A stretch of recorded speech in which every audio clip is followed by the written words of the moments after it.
Sisiw pa lang siya nung nabili ko, pero ngayon, malaki na. What's up mga men, anong balita sa inyo at sa akin, anong balita? So, ayun, as usual, nandito pa rin tayo sa Hamstery at ngayon, kasalukuyang ginagawa ni Tatay yung kisame. Nung nabanggit ko sa inyo, extension ng Hamstery natin dito.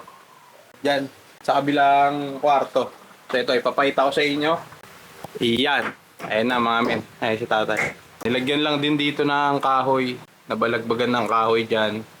Pagkatapos yun, tinalian ng mga alambre. Ayan. Pagtapos noon, talagyan natin ng karton. So mamaya bibili tayo ng karton dun sa grocery store na pinagbibilan namin ng paninda. Sa tindahan, no? So tingnan natin kung makabili tayo ng karton. Kahit siguro mga 10 kilo. O depende kung ilang piraso yung may bigay sa atin. Nung nakaraan, nag-inquire na din ako dun kung magkano per kilo. Sabi, 3 daw. So, siguro kahit ibigay sa atin ng 5 piso. Basta sure na makakuha tayo. Para malagyan na kagad natin dito. So, ayan yung update natin dito. So, natanggal na to. Ito, ilalagay ko na lang siya dun mamaya. Para malaya na tayo dito magdugtong ng mga galon. So, hindi pa ako nakagawa ng video kung paano gumawa nito or kung saan ko to nakukuha. Sa mga susunod pa na video, gagawin ko yan. Bale, mapapanood nyo naman yan. Yan. Bala ko paikutan yan ng mga galon dito. No? Tapos, lagay tayo lamesa dito. Studio pag nagla-live sa likod. Tapos may ilaw. No? So, tiyon-tiyon lang natin. At ayun nga, papakita ko na rin sa inyo dito yung alaga namin na dagdag.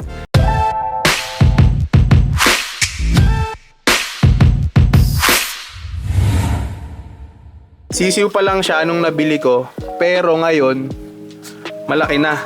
So ngayon, malaki na siya. Ayun, no? Malaki na niya. At akala ko babae, yun pala, lalaki. So ang karakteristik nitong cochin ball, bantam lang siya, maliit. Pero yung balahibo niya sa buntot, kung mapapansin nyo, bilog, mataas, tas pabilog, kurbada.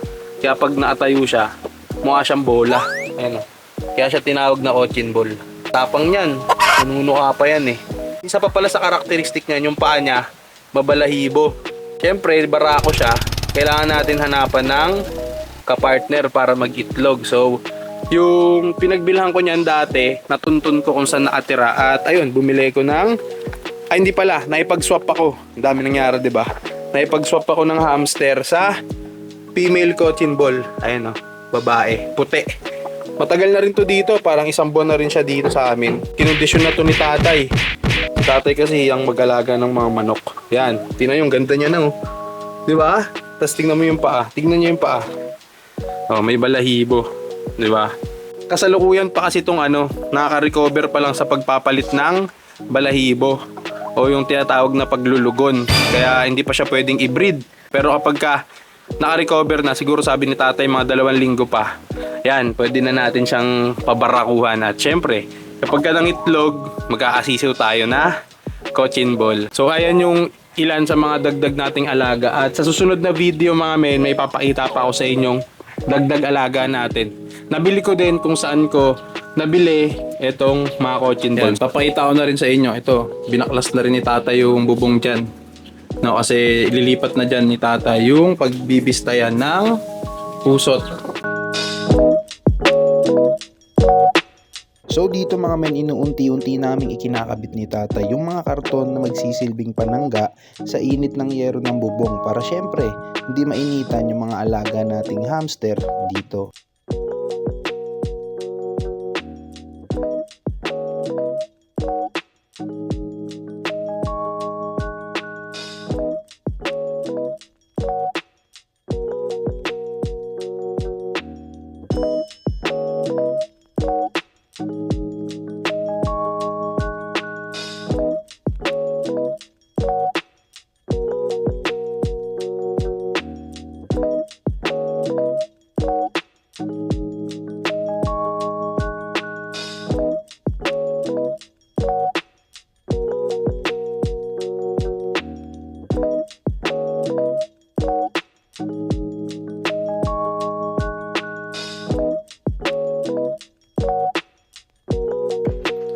So yun mga men, natapos namin ni Tatay yung pagkakabit dito ng karton sa isame.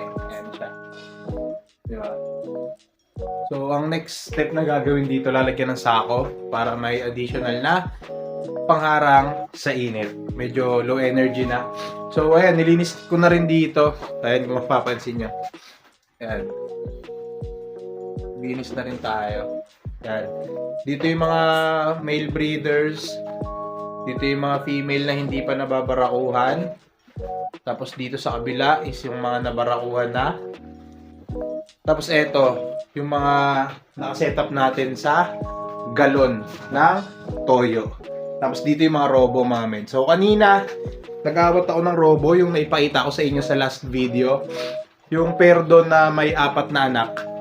Nung inawat ko yung anak nila, tapos maya pagbalik ko dito, kasi kumain muna kami, pagbalik ko dito, nanganak na ulit ng 3.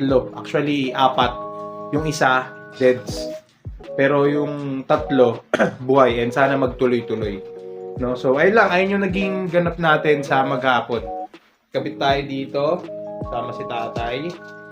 Tapos, nagkonting linis tayo dito. Ayan. Tapos, may maluwag tayo spasyo dyan. So, dito tayo nagbe-breed. O, dito tayo magbe-breed kapag ka magbe-breed na ulit tayo. Actually, nagsalang ako ngayon isa. May isang nag-inhit. So, pandagdag natin dito. So, for this week, nakaipon ako ng 4, 8, 12, 16, 20 plus 2, 22. So, abangan natin sa mga susunod na linggo kung ilan yung magtutuloy sa pag-aanak o kung ilan yung magbaback job. No? So, ayun nga mga men, hanggang dito na lang muna. Sa ngayon, medyo hiningal ako. Dahil alikabok. No? So, hanggang dito na lang muna sa ngayon mga men. At kung hindi ka pa nakasubscribe, ano pa inaantay mo? Click mo na yung subscribe button dyan and yung bell notification para lagi kang updated sa mga in-upload kong videos, and syempre i-like mo na rin tong video para yung algorithm ng mga videos natin maka-reach out ng mga viewers din na interesado sa ganitong klase ng video. So, ano pa inaantay nyo? Magkita-kita tayo sa next video. Maraming salamat mga men. Init.